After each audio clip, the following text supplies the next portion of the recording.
Doctor, buenas tardes. Buenas tardes, ¿cómo están? ¿Cómo le ha ido? ¿Todo bien? Bien, ¿qué tal todo? Bien, bien, todo en orden, muchas gracias. Ah, bueno, perfecto.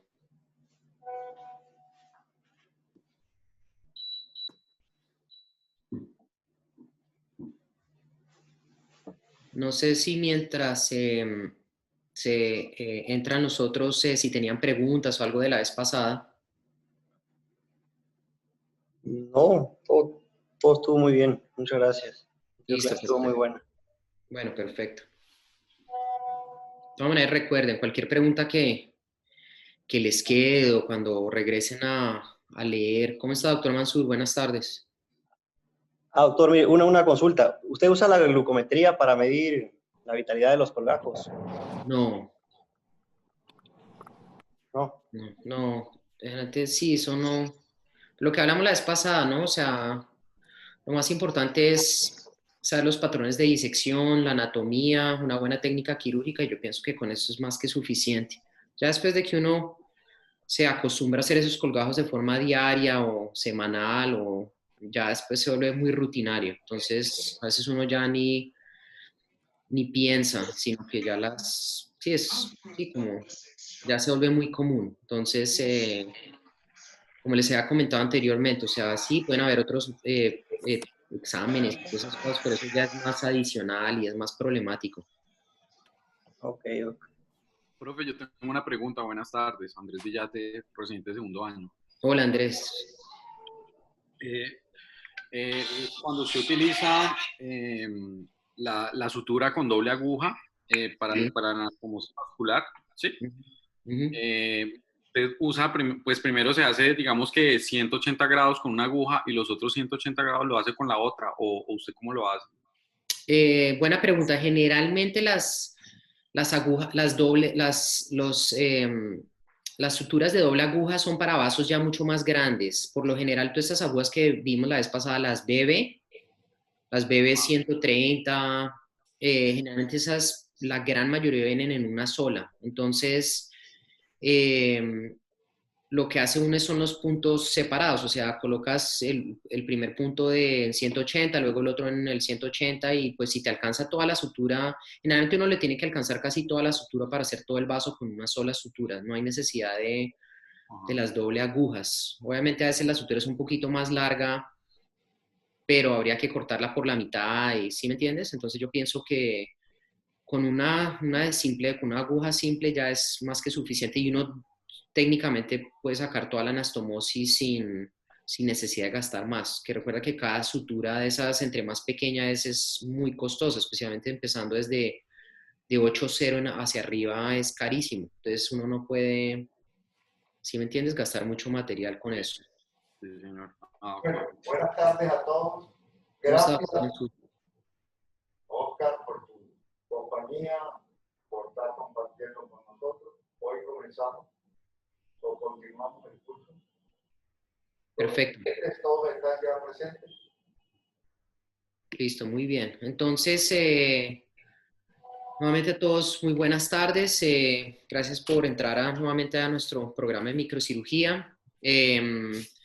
Como les había comentado anteriormente de forma breve, si les quedan aún preguntas o después de que vayan a revisar su literatura o hayan discutido el mismo tema con alguien más y les queda preguntas, o sea, siempre siéntanse tranquilos de mandarme un email o preguntarme en la siguiente clase o al final con eso, pues tratamos de aclarar partes de estos conceptos. Recuerden que de todas formas, cuando ya estemos en vivo allá, pues todas estas cosas las vamos a poner en práctica, ¿no? No simplemente dejando la teoría, sino que ya ustedes estén bien familiarizados con lo que se va a discutir. Entonces vamos a continuar hoy con,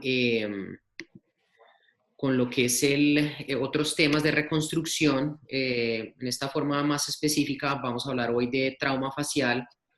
No necesariamente en este capítulo que vamos a hablar se va a referir mucho a la microcirugía, pero de todas maneras son conceptos de cobertura de heridas que son importantes, especialmente para la cara y pues para cualquier persona, pues hay ciertos criterios que son muy importantes. Ya obviamente en defectos ya significativos, en los cuales sea por trauma o por cáncer, pues ya en estos casos pues aplicamos lo que es la escalera de la reconstrucción o el elevador que habíamos hablado la vez pasada para hacer un colgajo libre si es necesario.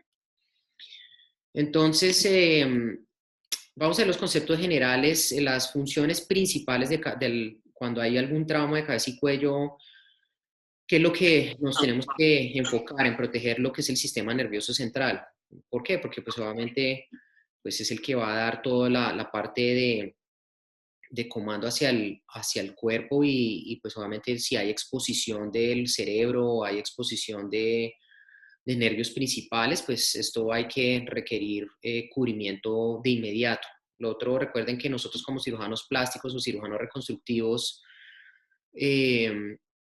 no hay que apresurarse cuando hay algún trauma de tipo cráneoencefálico y por eso esto hay que evaluarlo de forma muy rápida y para eso también se necesita un cirujano de trauma, un neurocirujano, ¿sí? Porque primero hay que estabilizar al paciente, asegurarnos de que no haya un hematoma epidural o subdural o una herniación, porque pues de nada vale hacer un colgajo si uno no examina estas partes y que el paciente potencialmente pueda morir por otras causas.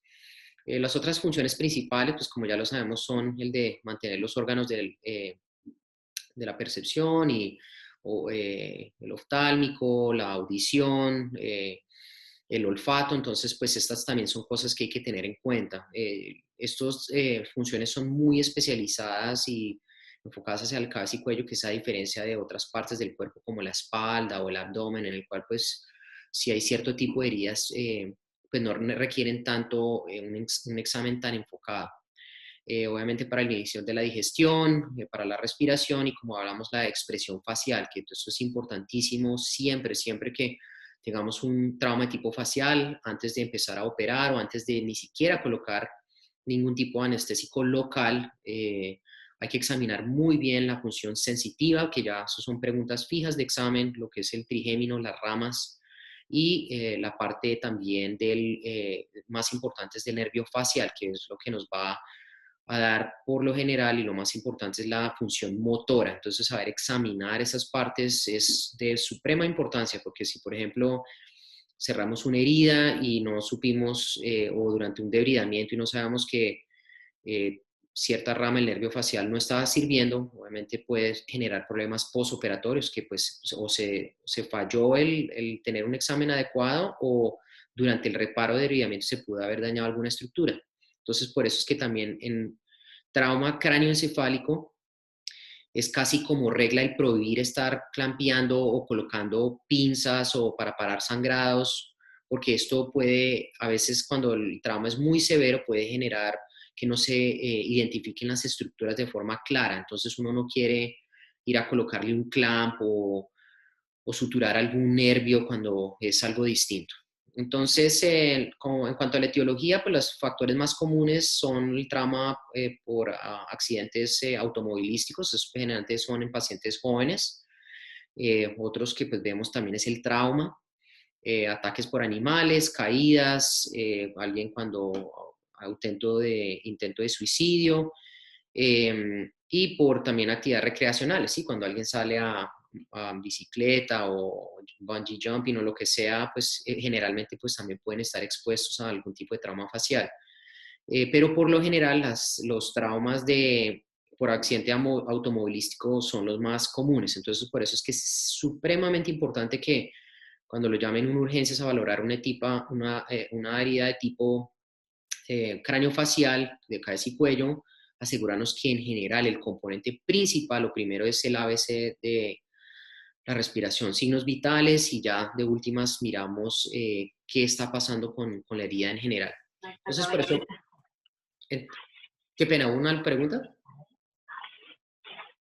Bueno, entonces, en cuanto a la valoración clínica, como los estaba mencionando anteriormente, tiene que enfocarse no solamente al principio en lo que es la herida como tal, sino que haya un examen generalizado.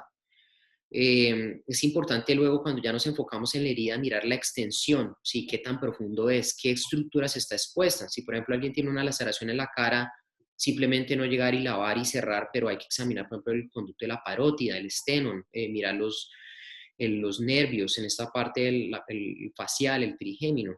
Y todo esto se tiene que documentar antes de de realizar algún tipo de intervención y además de eso repararlo si es visible. Y ya veremos por qué es importante el también saber cuándo ocurrió la herida, cuál fue el mecanismo, porque eso obviamente es muy distinto eh, tener una herida por arma cortopunzante que por una explosión, por ejemplo, ¿sí? Porque la cantidad de tejido que puede, o una herida por arma de fuego. Todas estas heridas hay que estar muy pendientes de cuál fue el mecanismo, cuánto tiempo lleva esa herida, que también no sea una herida crónica, al contrario, pero pues si es un paciente con cáncer, todas estas cosas hay que tenerlas en cuenta.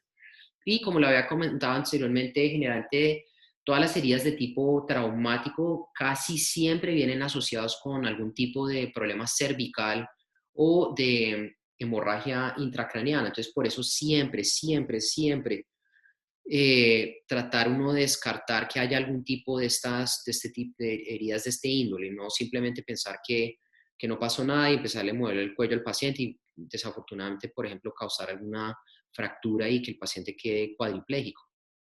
Como lo había mencionado también, el ABC, la respiración, lo que es el soporte avanzado en trauma, siempre pues tener algún cirujano de trauma que esté valorando eso, tener claro la vía aérea, que por ejemplo si un paciente está perdiendo la vía aérea, pues esto tiene que ser lo más importante, requiere intubación, una traqueostomía, entonces valorar las heridas son claves, pero siempre ir por pasos. Si uno va con estos pasos, no se va a saltar nada y va a evitar que vayan a haber complicaciones.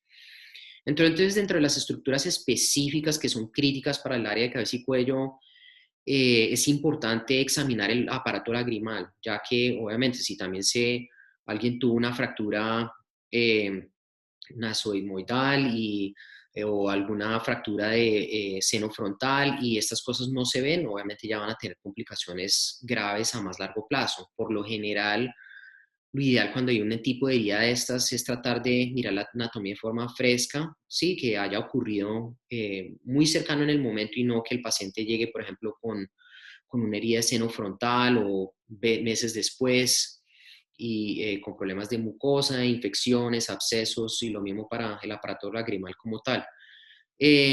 La examinación del canal auditorio externo, también si hay alguna laceración, si hay compresión del canal auditorio, si hay hematomas, si hay pérdida de tejidos, si propio el cartílago no está o está expuesto, se ha levantado el pericondrio. Entonces, todas esas cosas hay que tenerlas en detalle porque eso también nos va a ayudar a nosotros a identificar qué tipo de reconstrucción se va a hacer. Como le había comentado en cuanto a los nervios, el facial, que es el más importante, y ya haremos a ver cada una de estas ramas. El trigémino también es muy importante, que esa es la parte de la sensación. Y lo mismo la parótida, que también hay conductos que ya vamos a ver un poquito más la anatomía, por dónde van y cómo se examinan para que no vayamos a perder alguna herida y que no se identifique y luego el paciente venga con un cialocele o con otras complicaciones peores. Entonces, generalmente entre los factores clínicos el sangrado es lo más crucial acá y por lo general se ve en dos áreas, una a nivel de cabeza y cuello, porque como ustedes saben pues tenemos la carótida interna o la carótida externa. Y las otras áreas de sangrados significativos son intracraneales, lo que es un hematoma epidural, que pues es como ustedes ya lo saben, es de origen arterial, y un hematoma subdural, que por lo general son de origen venoso. Entonces, por eso es que es importantísimo saber identificar estas diferencias o si en una escanografía de cabeza y cuello se ve esto, hay que llamar una interconsulta con neurocirugía de inmediato, ya que, como ustedes saben, los hematomas epidurales pueden causar la muerte de forma casi que inmediata por compresión, ya que es un sistema de alto flujo, que es el arterial. Las subdurales por lo general toman más tiempo, pero también si hay deviación de la vía media o expansión, pues obviamente puede causar que el paciente tenga una herniación y muera. Como les había dicho anteriormente, en la cara, como tiene un sistema de irrigación bastante alto, puede muy fácilmente causar un shock hipovolémico. Entonces, por eso siempre el ABC es muy importante, no estar clampeando, por más de que generalmente simplemente con presión se pueden contener este tipo de heridas por sangrado, sin necesidad de estar colocando pinzas ni clampeando. Eso sería lo único que yo pienso que es supremamente importante, porque hay muchas estructuras que están aledañas que se pueden dañar de forma iatrogénica. Entonces, por eso es que es importantísimo identificarlas cuando se analiza la anatomía. Entonces, digamos que ya estas partes cruciales se han descartado, que el paciente no tuvo un hematoma epidural o un subdural, de que la carótida, otras partes no están, o que el paciente tiene una vía aérea intacta, entonces ya entramos a enfocarnos más a la parte de la herida. Siempre, siempre, siempre lo mismo, la irrigación es crucial, no se puede cerrar ningún tipo de herida sin haberla irrigada primero, sin hacer un debridamiento adecuado, especialmente, como también lo mencioné, entre una de las causas son las heridas por mordedura de animales. Entonces, hay que pensar en los otros factores, ¿sí? Colocar la antitetánica, los antibióticos, todo este tipo de cosas. Entonces, también si hay cuerpos extraños, entonces remover todos esos cuerpos extraños. Si, por ejemplo, una explosión de una bomba, entonces tratar de remover todo estos pigmentos y estos cuerpos extraños que están a nivel de la cara, porque si se deja eso, ¿qué pasa? Pueden muy seguramente causar abscesos o fístulas y va a evitar que las heridas se cierren de una forma adecuada. O lo otro es que no queremos cerrar una herida y luego que el paciente venga un par de horas después si había, por ejemplo, vidrios o algo así, porque obviamente habría que nuevamente volver a abrir la herida. Y remover todo lo que es el tejido desvitalizado, o sea, si algo ya está necrótico o son algún colgajo que está a punto de morir, pues obviamente esto hay que debridarlo. Obviamente tratar de todas maneras en la cara ser un poquito conservador, ya que pues hay ciertas estructuras que no se pueden reemplazar de una forma tan fácil, ya que como lo veremos ya cuando vayamos por ciertas partes específicas de cada una partes de la cara, hay estructuras que no se pueden reemplazar tan fácil, entonces también y como les dije, la irrigación es bastante adecuada. Estos tejidos por lo general son abundantes sin irrigación y no hay necesidad que ser tan agresiva. A veces hasta ni con los cánceres, dependiendo de dónde estén ubicados, hay ciertas excepciones en cuales los márgenes se pueden hacer más pequeños.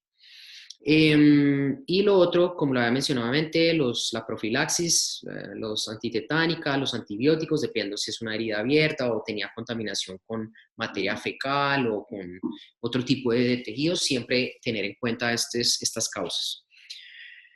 Entonces vamos a empezar en general cada una de estas, cómo se hace el abordaje. No nos vamos a especificar mucho en eso, que ya cuando ya veremos cada uno de estos tópicos, vamos a hablar un poquito, pero vamos a hablar de ellos en general para entender cuáles son los conceptos y especialmente la anatomía.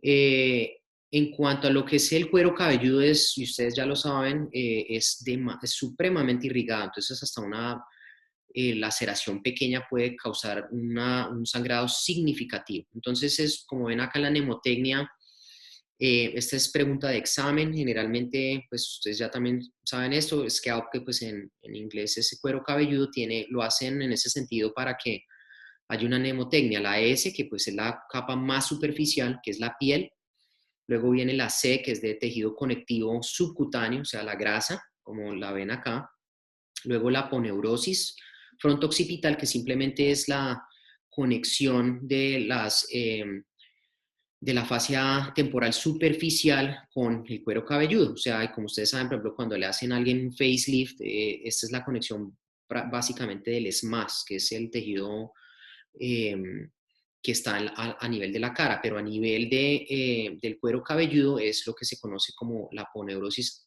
occipitofrontal superficial, porque ya vamos a ver que hay otras aponeurosis más profundas y estas también se pueden dividir en un par de capas. Luego viene el tejido areolar, que es un tejido que básicamente es el que va a permitir que haya movimiento del cuero cabelludo.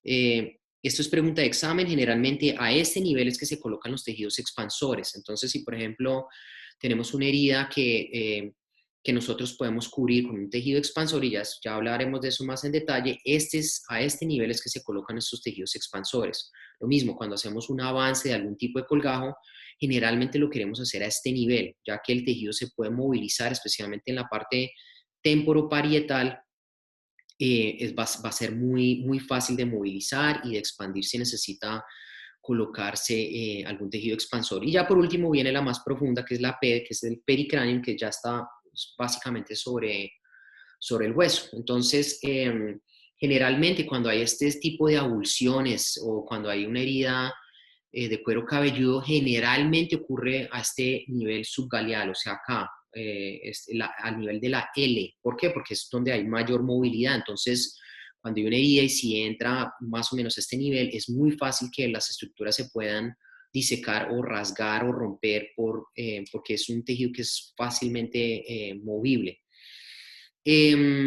Como lo había mencionado, el sangrado es bastante fuerte, entonces si al principio necesitamos irrigar, lo que se puede hacer es con suturas no absorbibles en forma corrida, se puede suturar los bordes de la herida para que no haya sangrado significativo. Siempre estar pendiente del sangrado que esté ocurriendo y cómo se puede evitar. Alguna gente utiliza grapas o lo que son los staples, pero lo más importante también es cuando se coloquen estas suturas o las grapas, de colocarlo en cierta forma de que no estén sobre los folículos pilosos, ya que esto puede causar alopecia. Y estos van a ser ciertas de las metas de cómo cerramos el cuero cabelludo para que no vayan a haber estos problemas. En cuanto a la frente, los músculos que generalmente se encuentran a nivel de la frente, pues ya lo sabemos, es el frontal. Este es el que nos va a ayudar a nosotros para elevar las cejas y pues fruncir el ceño. Y todo también se tiene que cerrar por capas. Esto es pregunta de examen y esto sale muy, muy común, que gente cuando hay heridas a nivel frontal, dentro de las ramas del nervio facial, la que generalmente se puede comprometer más es esta que les estoy mostrando, que es la rama temporal del nervio facial. Porque es muy importante y también es importante cuando hacemos, por ejemplo, el levanto de la elevación de las cejas, del párpado, porque generalmente se requiere que esté uno en cierto nivel de disección para que cuando uno va de forma lateral a forma medial, uno vaya por esa capa para que se puedan levantar estas estructuras sin ningún problema. A veces eso pasa cuando también se hace una incisión, por ejemplo, acá a nivel temporal, y se entra en este nivel, puede haber herida de ese nervio. Entonces, por eso también hay que identificarlo de forma correcta. Entonces, se le dice al paciente que trate de levantar esta estructura anatómica antes de colocar ningún tipo de anestésico. Entonces, por eso era que, como había mencionado anteriormente, antes de hacer antes de colocar ningún tipo de anestésico local, hay que valorar esas estructuras, especialmente la parte motor y sensitiva.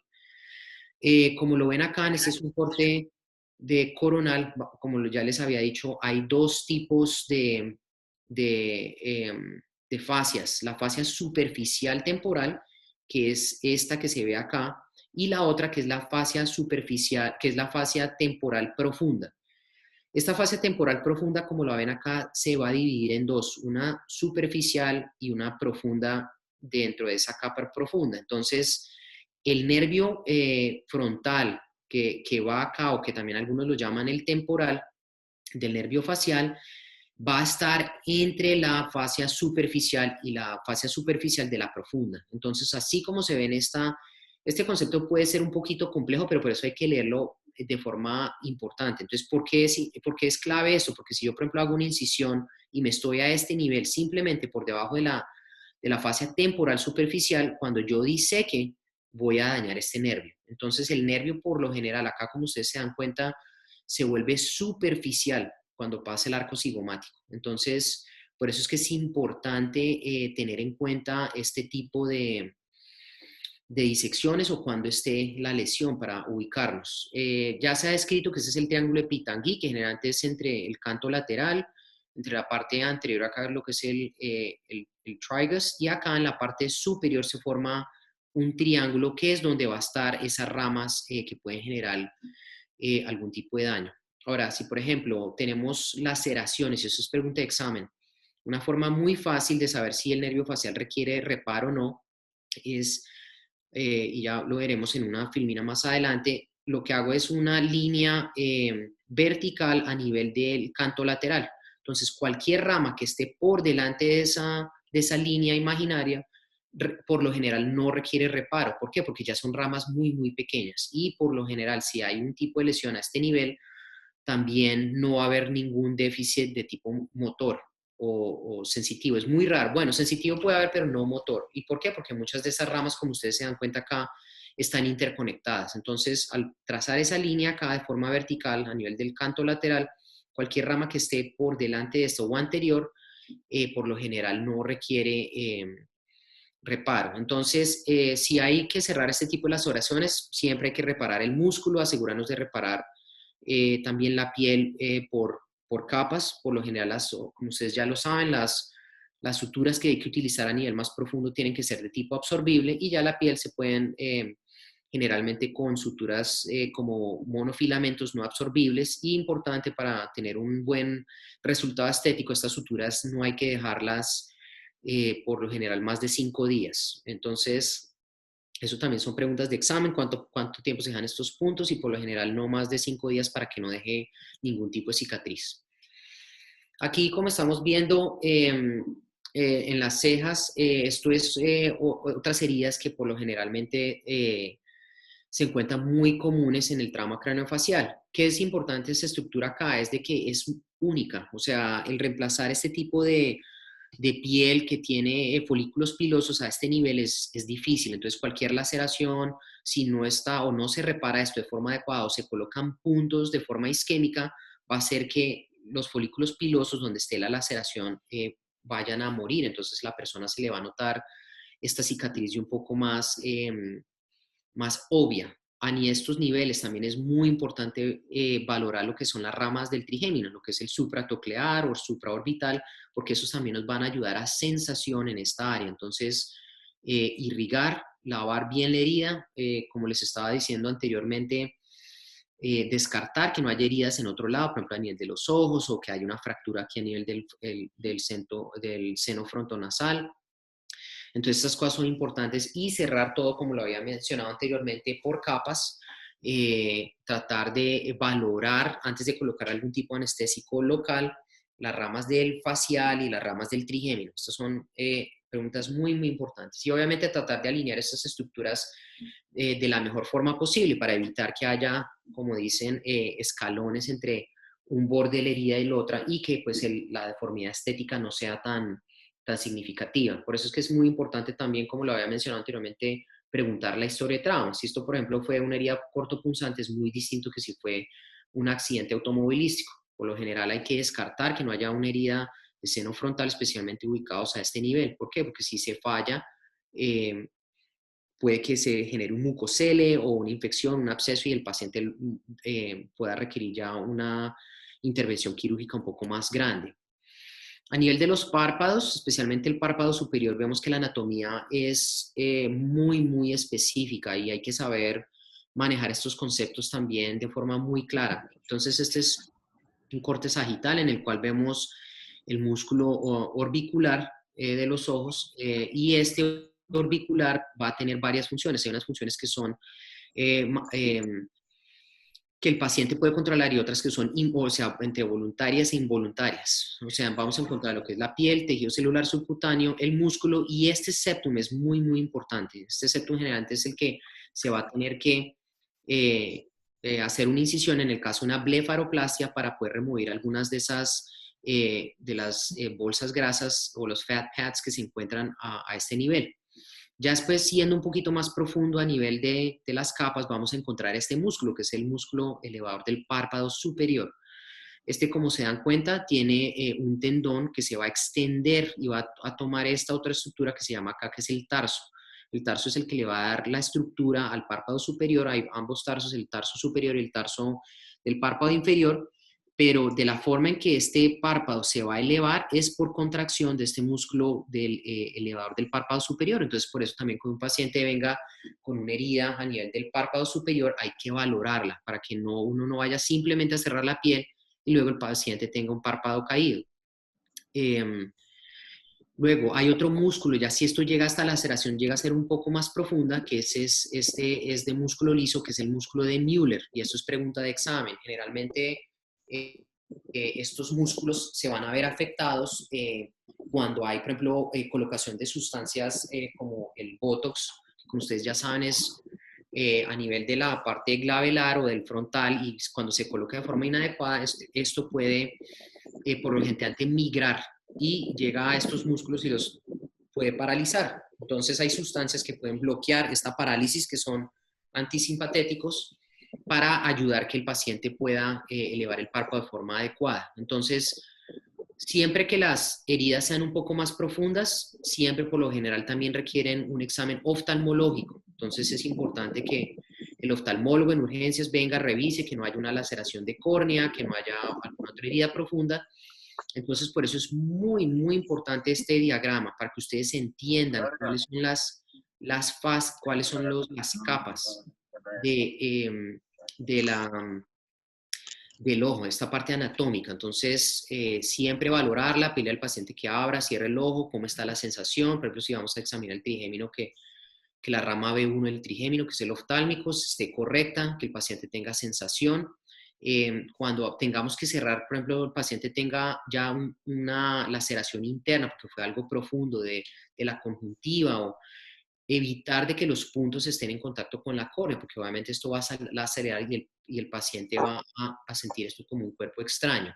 Entonces, generalmente lo que se hace es vertir, se coloca primero, si por ejemplo hay laceraciones, a mí lo que me gusta mucho es hacer marcaciones de la piel antes de colocar también el anestésico local para que no me vaya a deformar la anatomía y luego cuando yo coloque los puntos y trate de aproximar la piel me quede de forma no lineal y obviamente el resultado cosmético y funcional puede ser más pobre. Y como todo, siempre cerrar todas esas estructuras por capas. Obviamente ya esto es un poco más específico y es más de oculoplastia, pero si por ejemplo necesitamos hacer un avance porque haya tosis, esas tosis por lo general se miden y generalmente es desde donde está el borde inferior de ese párpado a lo que es la parte central de la córnea. Entonces vamos a ver en milímetros cuánto avance y cuánto cierre hay. Por lo general una tosis leve es alguna que lleva hasta 2 milímetros, moderada hasta 4 y unos que ya más avanzado, entonces ya requieren otro tipo de intervención quirúrgica. Entonces lo importante es que si estas heridas se ven de forma aguda en urgencias, que haya por lo menos alguien de oftalmología o algo que puedan, a no ser de que ustedes se sientan muy cómodos con la anatomía del párpado superior o inferior, asegurarnos de que no haya este tipo de heridas. Las de párpado inferior generalmente no son tan complejas, por lo que no hay todas estas estructuras. Más que todo, la única diferencia es que pues, no vamos a tener ningún tipo de elevador, pero sí vamos a tener lo que es el orbicular y lo que es el tarso inferior. Entonces, realmente tratar de reparar estas de la mejor forma posible. También tener en cuenta que si hay laceraciones, especialmente a nivel del párpado inferior, y no se suturan bien o simplemente por la herida en general pueden causar ectropio, ya que va a haber un halo se va a jalar en lo que es el párpado inferior y eso obviamente se va a ver con lagrimeo y luego es un poquito más difícil de corregir. Ahora, dependiendo de cuánto está qué tan grande es el defecto. Entonces, si el defecto se puede cerrar de forma primaria, es adecuado. Si no, entonces hay que hacer algún tipo de flap local. Por ejemplo, flap de Trippier, esas cosas, pues ya ustedes yo pienso que lo leen un poquito más específico. O, por ejemplo, se puede tomar un injerto de piel del párpado contralateral. O, por ejemplo, si hay pérdida de parte de la conjuntiva, se puede utilizar mucosa de la boca para colocar ahí. O si, por ejemplo, hubo pérdida del tarso, se puede reemplazar con algo de cartílago. Puede ser auricular o puede ser de costilla o del septum nasal. Entonces, estas cositas hay que tenerlas en cuenta para saber cómo se van a reemplazar, especialmente a nivel del ojo, que es lo que se llaman todas estas capas o lamelas, saber que se reemplacen de forma con tejido muy similar o equivalente. Y como dicen, tratar de cerrar esto y no ser tan agresivo con el debridamiento de estas suturas. Ya en la parte externa, como lo habíamos hablado, las suturas no absorbibles, un prolene, un nylon, por ejemplo, por lo general para la parte del párpado, un 6-0 es adecuado. Con eso pues ayuda a dejar menos cicatriz y aproximadamente a los 5 a 7 días removerlo. Por lo general a los 5 días yo pienso que es adecuado.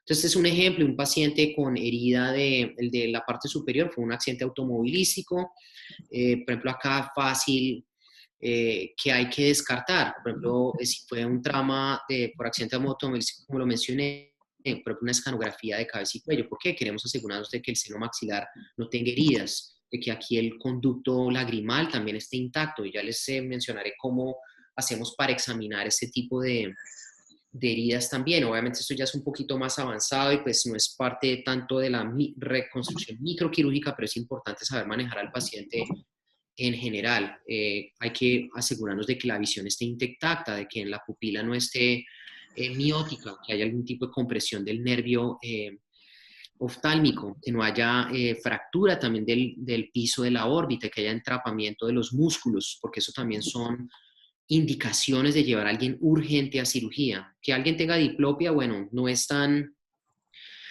urgente, ya que generalmente los pacientes pueden presentar diplopia, especialmente durante las 2 primeras semanas, porque hay de todas maneras inflamación y edema. Pero ya después de valorar al paciente de forma adecuada, lo que se hace es el examen de la producción, en el cual lo que se hace es tomar parte de estos músculos y con una pinza tratar de mover el ojo de forma vertical o horizontal para asegurarnos de que no haya entrapamiento de estos músculos. Lo mismo, no solamente eso, pero también que no haya, por ejemplo, daño de otro nervio sensitivo acá, el infraorbitario, que gente por lo general están un par de centímetros por debajo de estas estructuras. Y lo otro, como les había mencionado, asegurarnos de que las lamelas, lo que es especialmente la conjuntiva, la piel y todo esto, no vayan a estar ausentes. Y si hay, reconstruir de esto de forma compuesta. ¿Qué significa eso? Por ejemplo, si el tarso se perdió, reemplazarlo con cartílago. Si no hay mucosa, se puede tomar mucosa nasal o mucosa oral y se puede colocar en la parte interna la mucosa, obviamente, para evitar problemas. Lo otro, si hay ruptura de los tendones del canto lateral o medial, también hacer cantolisis, cantopexia y asegurarnos de que estas estructuras sean reemplazadas de forma adecuada. Ahora, cuando ya es generalmente por cáncer, hay unos algoritmos y obviamente pues también no vamos a irnos en profundidad, pero lo importante es, dependiendo del tamaño del defecto, que se puedan cerrar de forma primaria o se pueden hacer otros flaps que son contiguos, que están acá en la parte más lateral temporal de la piel y se pueden hacer avances, o se puede utilizar piel del ojo contralateral para hacer como un injerto de piel. En este caso, por ejemplo, este es lo otro importante que hay que darnos cuenta es qué tan profunda es la herida, si es una herida superficial o es una herida completa. En este caso es una herida completa y esto fue más por una excisión o resección de un cáncer cutáneo. Entonces, si yo me pongo a analizar acá qué estructuras están ausentes, la mucosa o la conjuntiva, la parte del músculo, el orbicular y la parte del tarso. Entonces, todo esto lo tendríamos que reemplazar para que el paciente tenga un resultado cosmético adecuado. Esto es generalmente después del cierre. Lo bueno es que, como les había dicho, los ojos o en general la cara está muy bien irrigada, los párpados, entonces el nivel de cicatriz pues no va a ser tan obvio. Miren, por ejemplo, este paciente acá en la parte superior, después de haber tenido una herida de este tipo, se recuperó bien. Lo mismo, a valorar el movimiento de todas las otras estructuras, cejas, el párpado, y asegurarnos de que no haya, no se esté perdiendo ninguna herida. Y lo mismo, valorar el conducto lagrimal, que ya lo vamos a ver en un par de minutos. Muy bien, entonces en cuanto al conducto lagrimal, como ya se dan cuenta, acá en esta parte lateral superior es donde vamos a encontrar la glándula lagrimal. Por medio de canalículos nos van a producir las lágrimas que se a desembocar en los canalículos superior, canalículo inferior, y luego estas se van a acumular acá en lo que se llama el saco lagrimal. Esto es pregunta de examen: ¿dónde desemboca este saco lagrimal? Generalmente en el meato inferior. Entonces, por esto es importantísimo, que eso también nos va a ayudar a identificar dónde si hay alguna herida. Entonces, por lo general, hay unas pruebas en las cuales se colocan contraste o simplemente con unos stents de esos angiocatéteres ya más específicos, se entra acá por medio de lo que se llama el punctum y se pasa solución salina con algún tipo de contraste y vamos a ver si hay alguna obstrucción, si se ve ese contraste saliendo por la nariz o no. Y dependiendo del daño, pues obviamente se hace un reparo, se coloca un stent o se hace lo que es generalmente pregunta de examen, dacrocistostomía, en el cual simplemente es un stent que pasa desde la parte interna hasta la parte más distal para ayudar a que no vaya a haber colapso. Generalmente estas trauma del aparato lagrimal se ven muy frecuentemente es con fracturas nasoidmoidales, y dependiendo de la clasificación, hay unas que van de 1 a 3, la 3 generalmente es la que es con minuta, que hay ruptura del canto aquí medial, entonces por lo general va a haber daños a esa estructura. Entonces es muy importante que si una persona venga con una laceración cerca al ojo, siempre tratar de que no vaya a haber ninguna herida. Por lo general, casi siempre, como lo ven acá, las heridas, pues por lo general, que hay más tejido, en la parte inferior se ven eso, y reparar el canal lagrimal, oftalmología, y lo mismo, cerrar todo por capas y asegurarnos de que haya habido una valoración de la herida de forma adecuada para reemplazar ese tipo de ausencias de tejido. Ahora, en cuanto a los oídos, pues la parte más importante es las heridas de tipo cartilaginoso. ¿Y por qué? Porque la perfusión del cartílago es muy pobre. Entonces, si vamos a hablar de la parte vascular, por eso es que las infecciones del cartílago son muy, muy difíciles de tratar.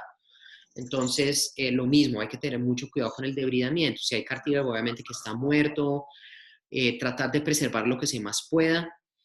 Y si obviamente el pericondrio está aún presente, pues esto es buen signo de que no es tan profunda y se pueden cerrar estas heridas por lo general sin problema. Las heridas de cartílago, las suturas más importantes son las no absorbibles, por ejemplo un nylon claro no absorbible, y para la piel, pues obviamente para esto son suturas absorbibles si se quieren a nivel de la dermis, o también se pueden colocar suturas no absorbibles a nivel de la piel. Con eso pues por lo menos mantiene la estructura. Dependiendo de dónde está el daño, si es un daño al tercio superior, medio inferior, y qué tanto cartílago está ausente, pues ya se pueden hacer otros colgajos. Por ejemplo, si es bastante significativo, se puede hacer un colgajo temporal y rotarlo, o posterior auricular. Entonces, todos estos nos van a ayudar a cubrir el cartílago si está ausente, o si no hay tejido suficiente para poder proteger el cartílago para que no quede expuesto. También depende del trauma, también si es muy extenso, pues valorar lo que es el conducto auditivo externo. Y si hay algún tipo de estenosis, pues hay algunos stents que se pueden colocar, pero por lo general hay que tener bastante cuidado que no vaya a haber un daño de la membrana timpánica ni nada de eso. Una de las cosas que siempre se ven frecuentes que están asociadas con heridas auriculares son los hematomas. Entonces, ¿qué pasa si uno no drena un hematoma? Esto va a generar fibrosis. Esta fibrosis con el tiempo se empieza a engrosar, que es lo que se llama herida por deformidad en coliflor. Ya vamos a ver unas fotos a qué se refiere esto.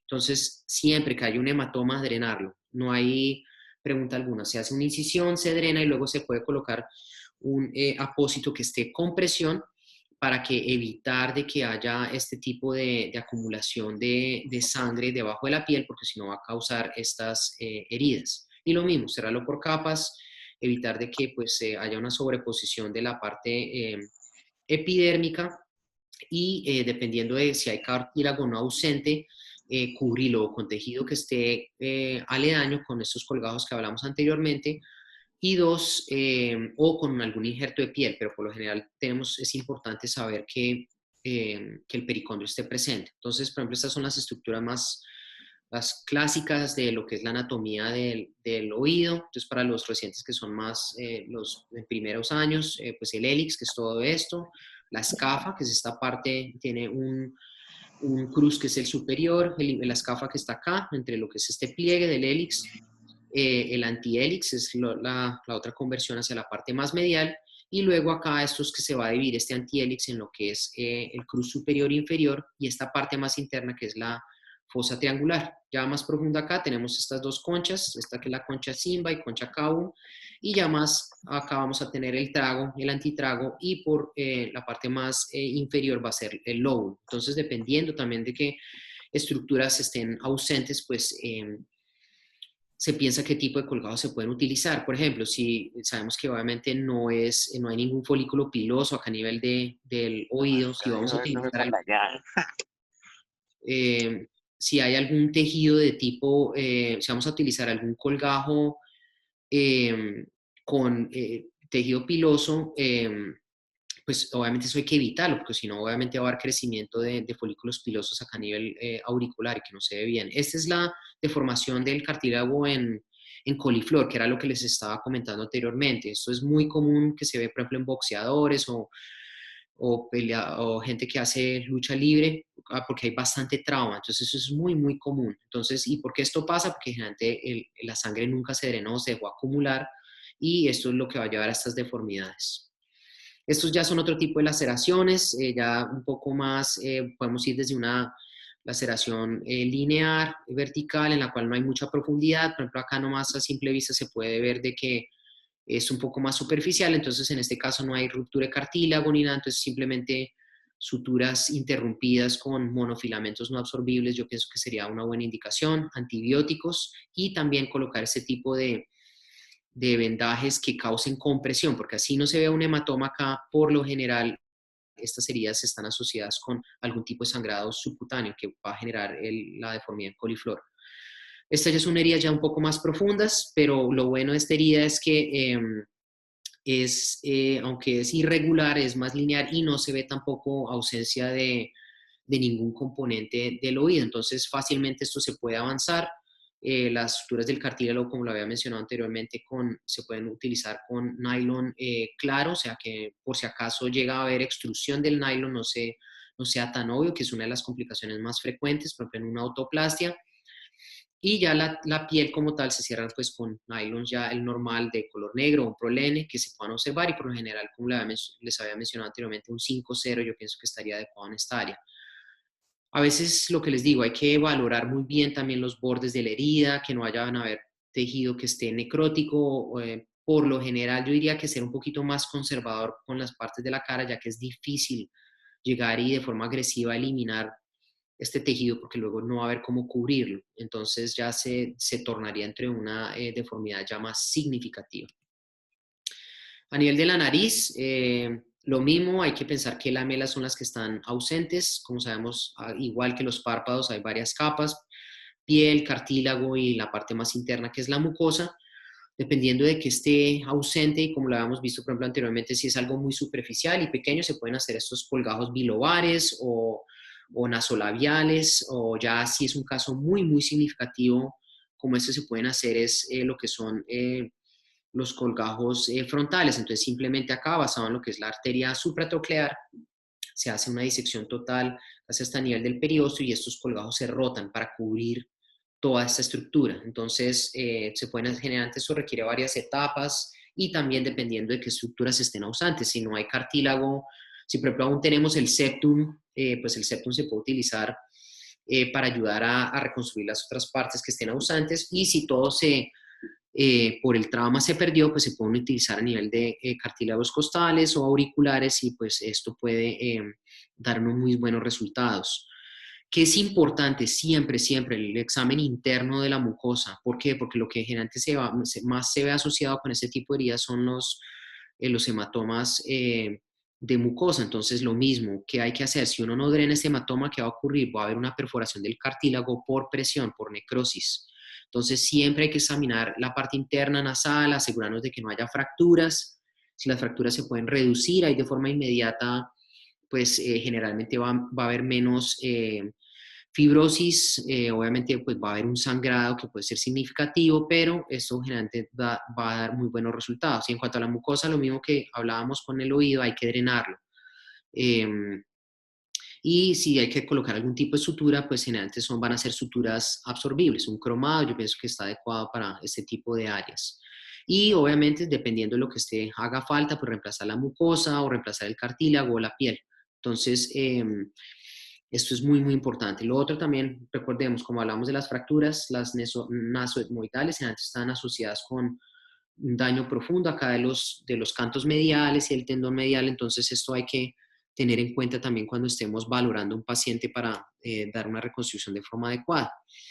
En cuanto a lo que son las glándulas salivares, ¿cuál va a ser el problema si llegamos a fallar de no reconocer una de estas heridas? Es de que puede haber un escape de de la saliva a nivel subcutáneo, que es lo que se llama cialocele, como vemos en este caso este paciente. Se va a ver una diferencia entre un lado de la cara y el otro, y estos ya son más difíciles de manejar, ya que hay que generalmente poner al paciente en una dieta específica, drenarlo con agujas. En algunos casos, cuando es severa, han habido reportes de gente que coloca lo que son las matrices acelulares dérmicas, pero lo más importante es evitar de que esto ocurra. Entonces, generalmente la glándula que más se ve comprometida cuando hay trauma a nivel facial o de tejido blando va a ser la parótida. Entonces, esto es pregunta siempre de examen. El conducto parótido, que es el esternón, se va a localizar a nivel va a desembocar a nivel del segundo molar maxilar. Entonces, generalmente con un catéter muy pequeño se le puede colocar algo de contraste, un azul de metileno o algo, y lo que generalmente me gusta hacer es identifico el canal y con esta aguja le coloco este poquito de contraste, y yo quiero asegurarme que no haya goteo por fuera de la mucosa o en otro lugar que no sea el adecuado. Acá, por ejemplo, en este caso se puede ver claramente cómo se ve la parte de brillo de este tipo de saliva mucosa. ¿Qué otra forma se puede utilizar? Hay gente que coloca también limón o algún tipo de sustancia ácida que lo que va a hacer es de que estimula la parótida, entonces se puede ver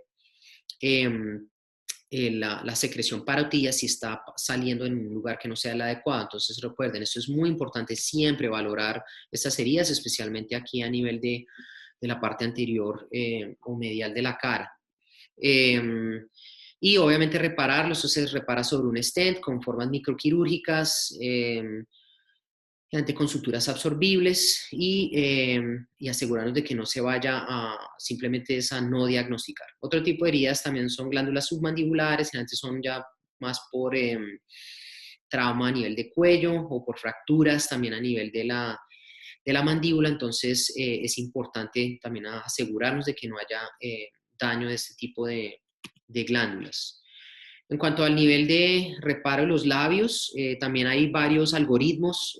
Lo más importante es que siempre alinear lo que es el borde superior del labio, lo que llamamos la línea blanca del vermilion acá, y porque ya que siempre que hay una discrepancia, si sea de 1 milímetro, estas discrepancias van a ser muy obvias. Entonces, nuevamente, siempre lavado adecuado, asegurarnos de que hay un buen examen tanto motor como sensitivo, y luego aproximar las estructuras que están profundas, que es obviamente el orbicular de la boca, asegurarnos de que también la arteria labial que generalmente pasa a nivel de la parte superior de cada labio, o aquí en la transición entre la piel y lo que es el vermilion, se pueda identificar para que no vaya a haber sangrado postoperatorio. Entonces, siempre cerrar esto por estructuras. Si, por ejemplo, ya las laceraciones son muy grandes,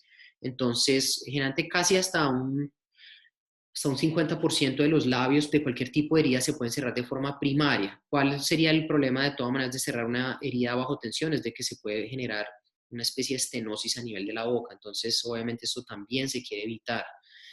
Ya se podrían utilizar otro tipo de colgajos, por ejemplo, como el AVE, o ya hay otros colgajos que son más específicos, que pues obviamente no vamos a irnos en detalle, pero siempre importante es tener en cuenta estas estructuras y conservar la anatomía de forma adecuada. Y saber dónde, por ejemplo, también se pueden hacer avances, o simplemente el compartir mucosa en la parte más medial hacia la parte lateral. Pues generalmente con este tipo de colgajos se cierra de toda forma adecuada. Siempre cerrar por capas, como propio esta es una herida compleja, profunda, a diferencia de esta que se ve como un poquito más superficial, pero al mismo tiempo examinarnos de que no haya haber de pronto una herida muy pequeñita a nivel de mucosa, porque obviamente puede generar una fístula. Entonces acá, por ejemplo, a mí me gusta marcar los puntos anatómicos antes de colocar algún tipo de anestesia local, porque el hacerlo antes puede modificar la anatomía y se puede dejar un cierre inadecuado. Entonces siempre se debe empezar de la parte más profunda a la parte más superficial, mucosa, músculo y por último la piel. En cuanto a los nervios, ya entonces vamos a llegar a una parte más específica acá. Siempre, antes de colocar algún tipo de anestésico local, hacer valoraciones no solamente del facial, sino el trigémino. Estas son las ramas del facial y esto es pregunta siempre de examen. Como la habíamos visto anteriormente, la rama más superior es la temporal o rama frontal, la cigomática, bucal, mandibular y cervical. Entonces son 5 ramas que hay que tener bastante en cuenta. Como les había explicado anteriormente, a mí me gusta hacer una línea de forma imaginaria en el canto lateral. Entonces, cualquier herida que sea medial a esa línea, por lo general estos nervios no requieren reparo porque están interconectados, como se ven acá. Entonces, el déficit motor, así tiene que ser algo muy, muy obvio de que se puedan se puedan observar estas fibras. Pero toda herida, por lo general, posterior a esta línea, hay que repararla. Y como ustedes ya saben, el tiempo de reparo para que tenga un mejor resultado funcional, y eso es pregunta de examen, por lo general hay que hacerlo antes de las 72 horas. Entonces, un paciente que venga con un daño del nervio facial, identificarlo, si se vio ahí mismo, repararlo, y con las técnicas que damos de reparo de los nervios, generalmente perineurales, yo pienso que es una forma adecuada, con eso se puede reparar esta función. Lo mismo, hay que tener en cuenta las funciones, que cada uno de estos tiene una función distinta, ¿sí? Temporal es distinto a bucal o lo mismo mandibular. Entonces, valorar de esa forma, una forma adecuada para que no se nos vaya a escapar ningún nervio que no se repare, y todos estos también requieren hacerlo con lupas magnificación con lupas, perdón, o por medio del microscopio. Bueno, aquí ya comenzaríamos lo que es la reconstrucción de... todavía tenemos como unos 10 minutos. Doctor Mansur, ¿quiere que continuemos o preguntas o cómo desea usted? Pues aprovechemos los 10 minutos para cumplir la hora y... Perfecto. Entonces, vamos a continuar. Aquí ya vamos a ir de forma más específica hacia cada una de estas heridas. Vamos a lo que es la herida del cuero cabelludo. Entonces, nuevamente, vamos a la mnemotecnia que les había mostrado en las primeras. Recuerden el scalp, que es tejido piel, tejido celular subcutáneo, el aponeurótico, el tejido areolar, que es donde se van. Y no se olvide, la pregunta es, aquí es donde generalmente el cuero cabelludo tiene mayor movilidad y donde podríamos colocar un tejido expansor para reconstruir el cuero cabelludo. Ya lo veremos dentro de las reglas de la reconstrucción del cuero cabelludo. Con expansores se puede hasta reproducir el 50% de algún tejido ausente. Entonces, esto es importante de que lo tengan en cuenta. Dentro de ya las capas a nivel de óseo, entonces pues tenemos la tabla externa, lo que es el espacio diploico, que es donde están generalmente la gran mayoría de las venas, y la tabla interna. Es importante saber que por debajo de la tabla interna pues vamos a tener la dura, y cuando hay sangrado por encima de la dura madre, que es el espacio epidural, ese sangrado generalmente es de tipo arterial, y por fracturas, y la arteria que casi siempre, y eso es pregunta de examen, es la temporal media. Entonces, siempre recordar esto, que esto es examen, pregunta de examen, sangrado de tipo epidural, es de tipo arterial, y ya más profundo, por debajo de la dura madre, vamos a encontrar que ya son todos los senos venosos y todas estas otras conexiones que el sangrado ya va a ser es de tipo venoso. El gran problema es que el epidural, la forma clásica como se presenta el paciente, es un paciente que está alerta, de un momento a otro se siente cansado, le da sueño y se vuelve a levantar.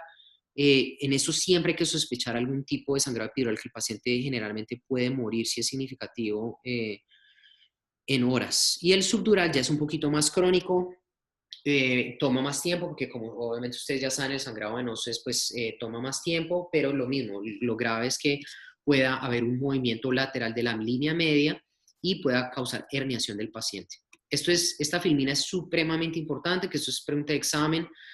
Hacia el lado izquierdo vamos a ver los nervios que les había mencionado anteriormente. Estos nervios ya son de la parte sensitiva, y en la parte derecha tenemos las arterias que van a proveer la irrigación del cuero cabelludo. ¿Y por qué esto es importante? Porque es que basado en estas arterias es que ya les mostraré cómo vamos a hacer la reconstrucción específica con medio de colgajos. Las dos arterias, vamos a empezar con la parte arterial. Casi todas las arterias del cuero cabelludo vienen por parte de la carótida externa. Entonces, las únicas dos que vienen de la carótida interna que son rama de la oftálmica, son la supratroclear y supraorbital, que eran las dos que les estoy mostrando acá. En cuanto a los nervios, y yo no sé si recuerdan cuando estábamos hablando de heridas de cejas, los dos nervios que siempre hay que identificar es el supratroclear y supraorbital, porque esos básicamente están acá. Entonces, siempre hay que descartar. Esos también son ramas del trigémino, los que nos van a dar sensación, lo que es el B1. Entonces, hay que saberse uno muy, muy bien la anatomía.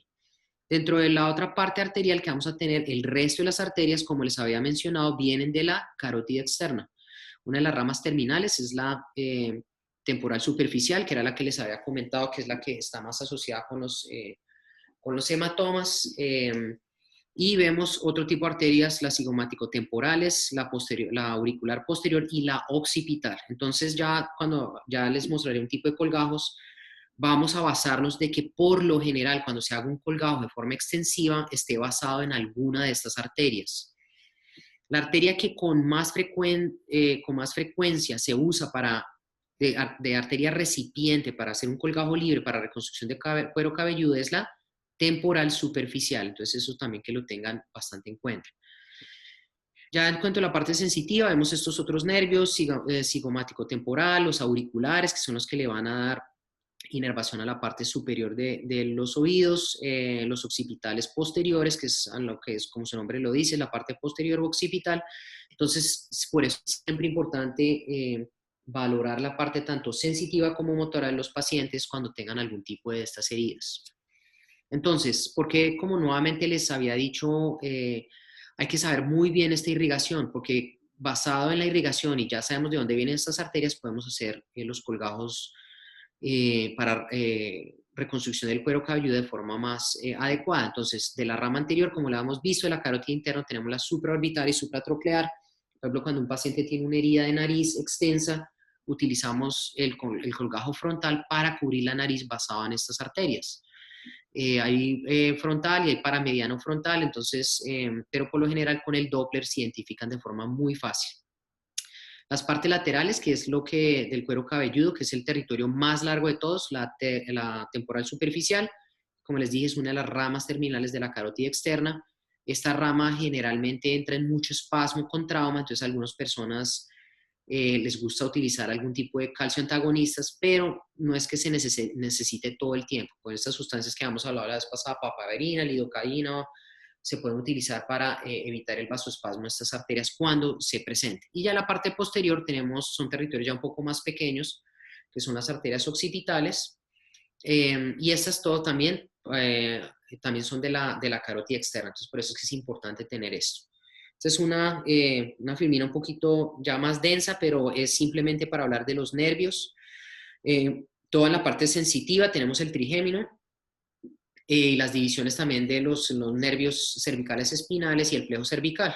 Entonces, dentro del trigémino tenemos el supraorbital y el supratroclear, que son partes de B1, que como les había dicho anteriormente, pues están a nivel del borde supraorbital. Y eso es los que hay unas ramas propias en el supraorbital, que una superficial y otra profunda. Las superficiales generalmente nos ayudan para dar la sensación a nivel del cuero cabelludo y la parte de la piel de la frente. Y ya hay una rama profunda que generalmente va a nivel del periósteo y lo que ayuda a inervar es la parte del cuero cabelludo frontoparietal. Ya las otras supratrocleares, que la otra que es un poquito más, que también están en la parte baja de la frente, también nos ayudan a dar sensación, ayuda a la conjuntiva y a lo que es la parte de sensación del párpado superior. Entonces, por eso es que es importantísimo cuando hay alguna laceración hacer una valoración adecuada de esta sensación.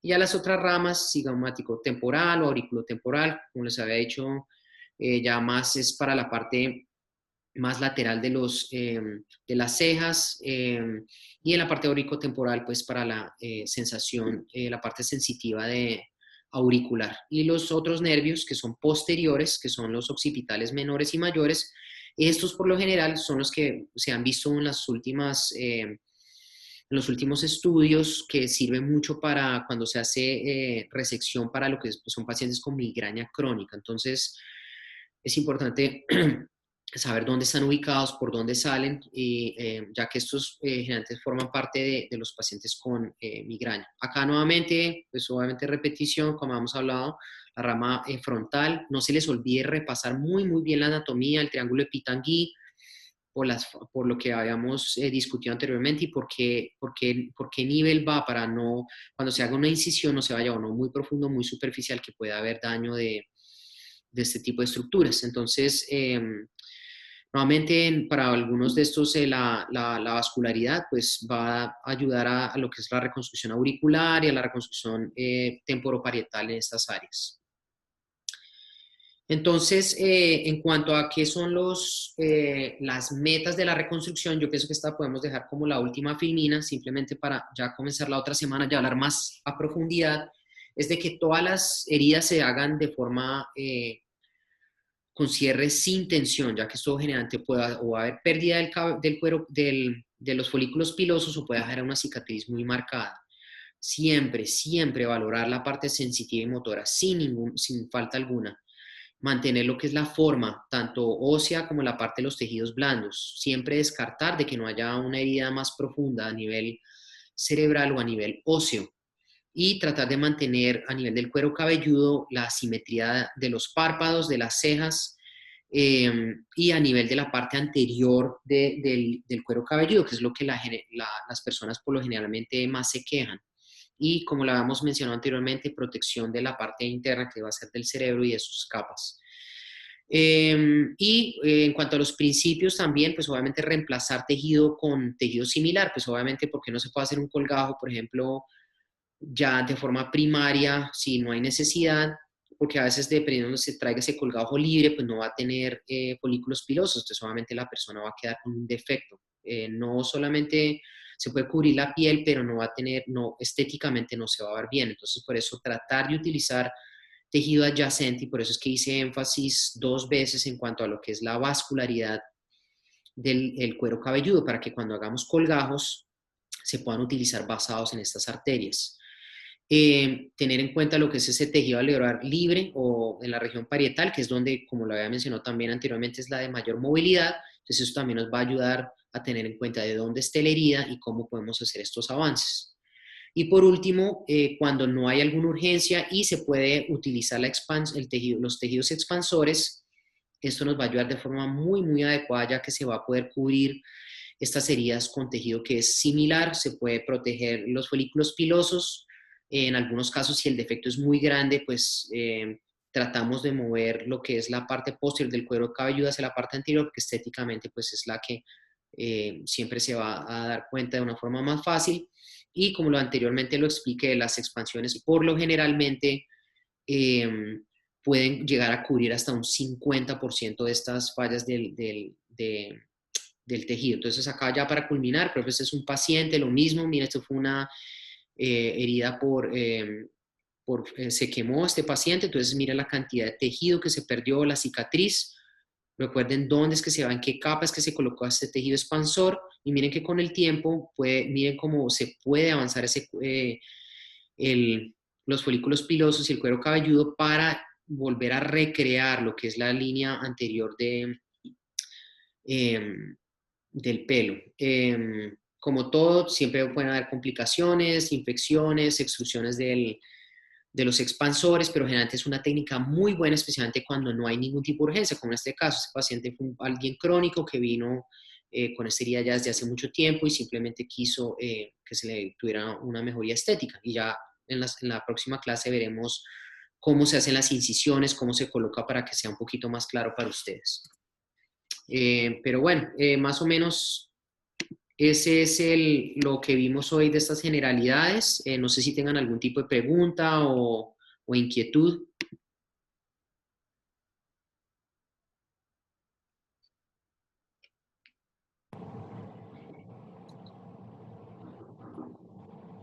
Oscar, yo voy a hacer un breve comentario.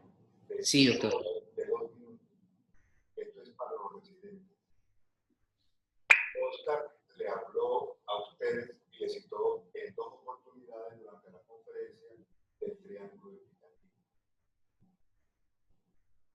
En el lifting facial, el triángulo equitativo corresponde a 2 niveles en donde cuando uno hace el descolamiento, encuentra en un paquete ramo de la frontal y por lo general, por imprudencia, uno termina causando una lesión del ramo sensitivo.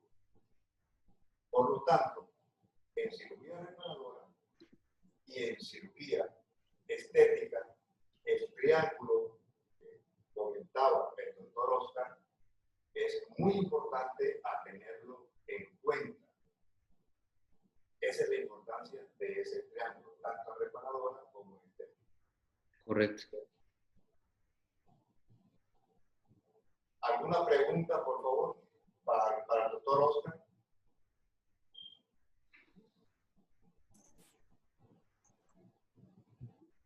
No, todo muy claro. Recuerde, muchos de esos conceptos es revisión bastante de la anatomía, el manejar la anatomía y el saber de dónde vienen las arterias, ciertos nervios, es muy importante, porque eso también nos va a saber ayudar a ubicar cómo hacer las incisiones, cómo colocar, por ejemplo, ahorita que vamos a ver en la siguiente clase un tejido expansor, o sea, son cosas que son fundamentos básicos para tener unos muy buenos resultados, como el doctor Mansur lo acabó de hablar, no solamente la parte reconstructiva, sino estética, el reconocer ciertas estructuras anatómicas es de suprema importancia para evitar heridas iatrogénicas. Doctor, qué pena, mucho gusto, Darío Alarcón, residente de segundo año. Sí. Una preguntita, Doc. Es que usted decía que, bueno, en cuanto a la relación de ptosis palpebral con Botox, más que todo era un comentario respecto a que, primero que todo, que es muy raro, ¿no? Que la ptosis con Botox. Y lo segundo era que, más que todo, se debe es cuando se hace colocación por debajo de la órbita, ¿no? O por debajo de la ceja. Más cerca como al párpado, no tanto como en la región glabelar o frontal, ¿no? Sí, eso es correcto. Hay gente que a veces también, dependiendo de si eso es pregunta que casi siempre sale en exámenes, puede haber migración dependiendo de la cantidad de unidades que se coloque. Entonces hay que tener mucho cuidado con eso. O sea, no creas, eso a veces uno lo ve frecuente, vienen pacientes quejándose de que un lado de la cara le quedó asimétrico comparado con el otro. Y a veces son por migraciones también de el no tener una buena técnica de aplicación del Botox. Entonces, sí se ven. Lo que pasa es que obviamente sí estoy de acuerdo que no es tan frecuente, pero sí se ve y hay que simplemente el pensar el por qué y cómo pudo haber ocurrido. Pero esas son preguntas generalmente de examen. Gracias, doctor. Y la otra cosa era, y Orbitaria, cosa que también... la arcada orbitaria, cuando usted coloca el botón de 0,5 o de 0,3 o de 0,2 de Botox, usted ve una pápula y a veces a uno se le ocurre la imprudencia de quererla aplanar dando un masaje. Correcto. Al hacer esa maniobra de digitalización, se expande de forma descendente y termina exactamente sucediendo lo que el doctor Oscar está comentando en el riesgo de la colocación equivocada de Botox. ¿Quién iba a preguntar algo, por favor? Y no, la otra cosa era que también es muy importante, que de pronto tú no dijiste, que era también lo de el hematoma retrovulvar, ¿no? Siempre descartarlo, Sí, correcto, sí. que es de las pocas urgencias que tenemos los cirujanos plásticos.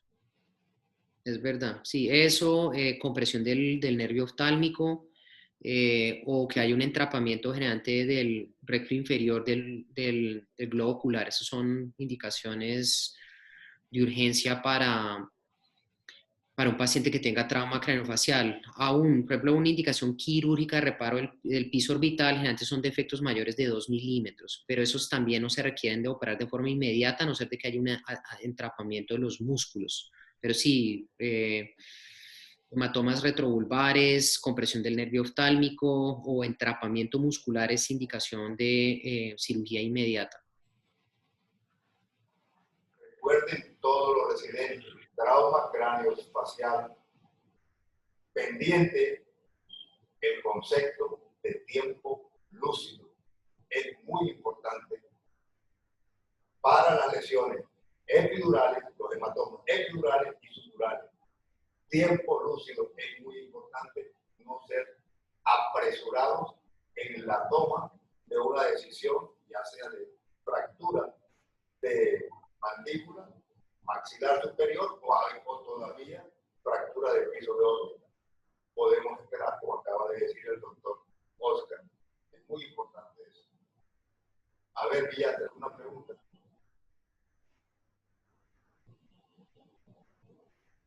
¿Quién más tiene alguna pregunta?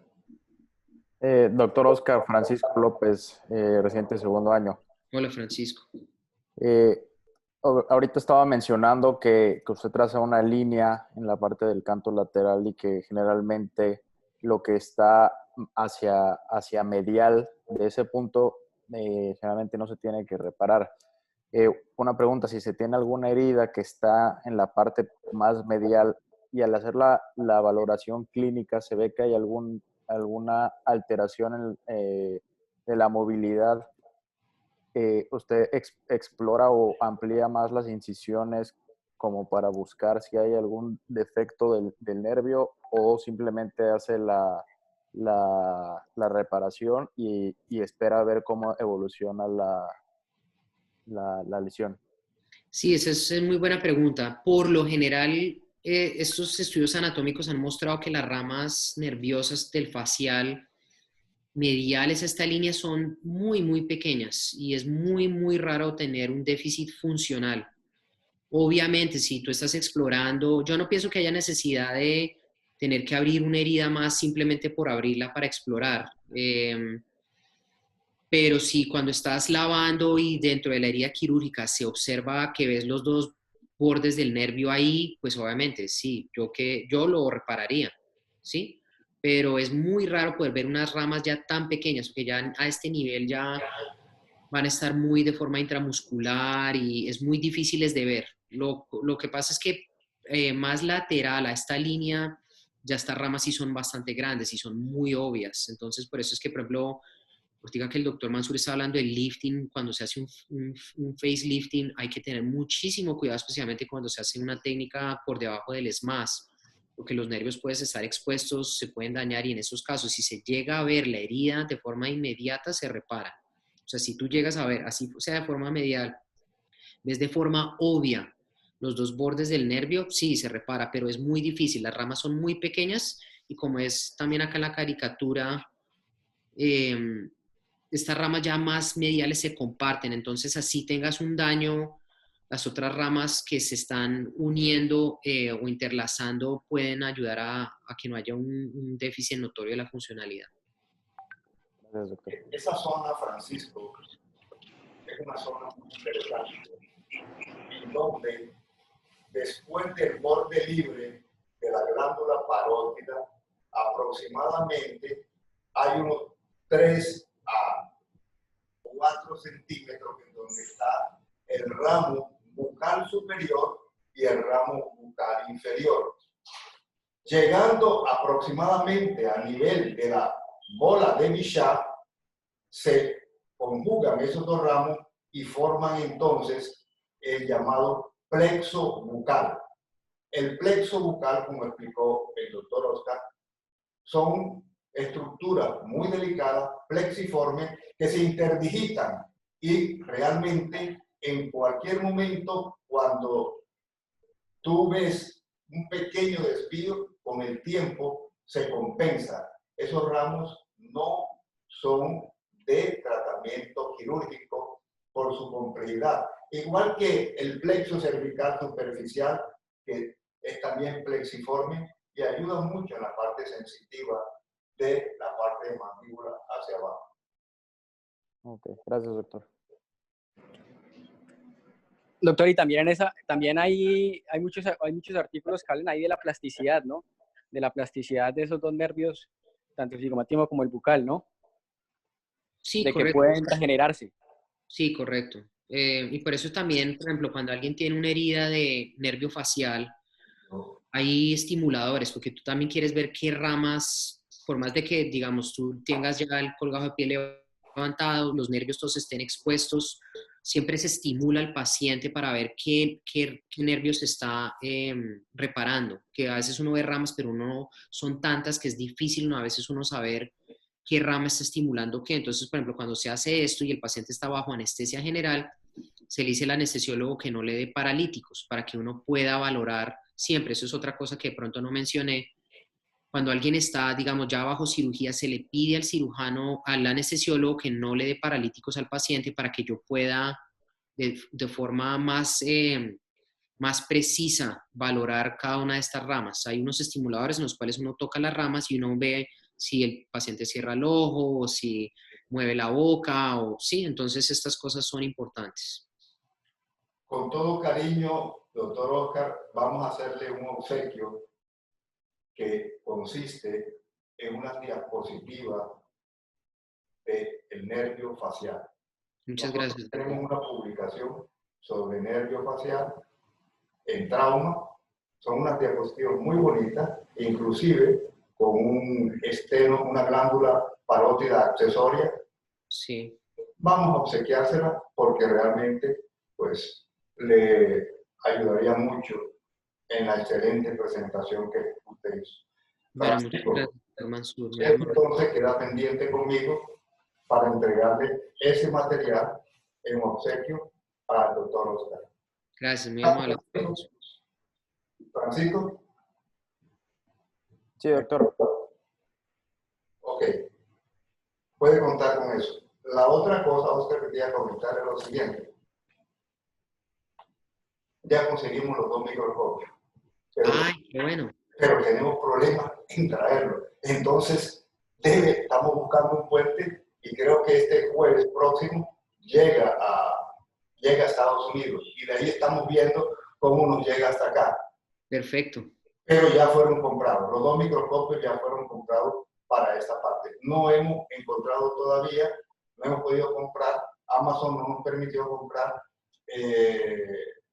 las pinzas, relojeros, los portalupas, todavía no, estamos en ese proceso para ver si lo hacemos con Alibaba.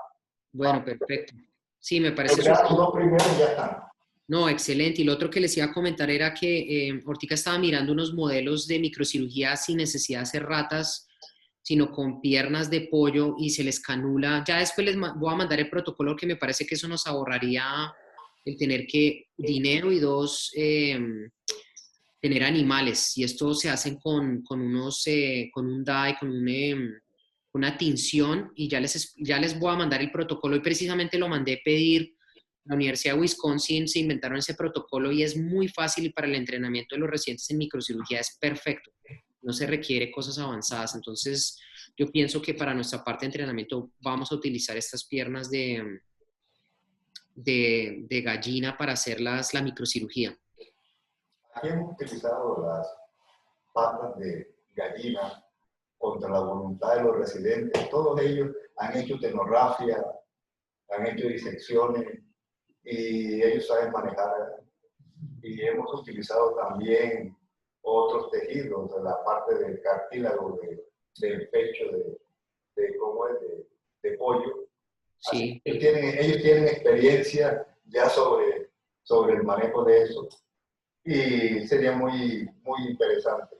Listo, ¿no? Perfecto. Yo me comuniqué con el doctor Vascones y le estoy pidiendo al doctor Vascones a ver si nos puede hacer una donación de algún material. Ellos tienen allá en Birmingham, tienen el laboratorio. Vamos a ver qué me dice el profesor Vascones, pero de cualquier forma, pues estaremos buscando algunas cositas, pero con el apoyo tuyo, pues evidentemente podremos terminar este curso en su parte práctica. Perfecto, perfecto. Y sí, yo sé que, por ejemplo, esos temas que estamos hablando como hoy, obviamente se pueden extender bastante, ir a precisión, pero pues es más como la parte global, ya que nosotros nos vamos a enfocar más es en microcirugía, ¿no? Como hacer colgajos y todo eso, pero esto es más que llevar a la valoración generalizada del paciente y los diferentes traumas. Con eso podemos aplicar esos conceptos al cierre de las heridas y que tenga un mejor resultado, tanto funcional como estético, el paciente. Bueno, perfecto. Hay una pregunta. Disculpen, ¿alguien iba a decir algo? ¿Alguien iba a comentar algo? Bueno, si no hay más preguntas, muchísimas gracias nuevamente, doctor Oscar, por su gentileza, por su tiempo, por estar con nosotros. Gracias también a ustedes, a los residentes, por tener la paciencia. Ustedes no observan, a pesar de que me entran llamadas telefónicas y tengo que atender algunas cosas, pues el respeto hacia el profesor Oscar me exige que yo esté sentado aquí, porque es la forma de que este curso salga adelante. Muchísimas gracias, Oscar, nuevamente. Bueno, perfecto. Entonces nos vemos la próxima semana.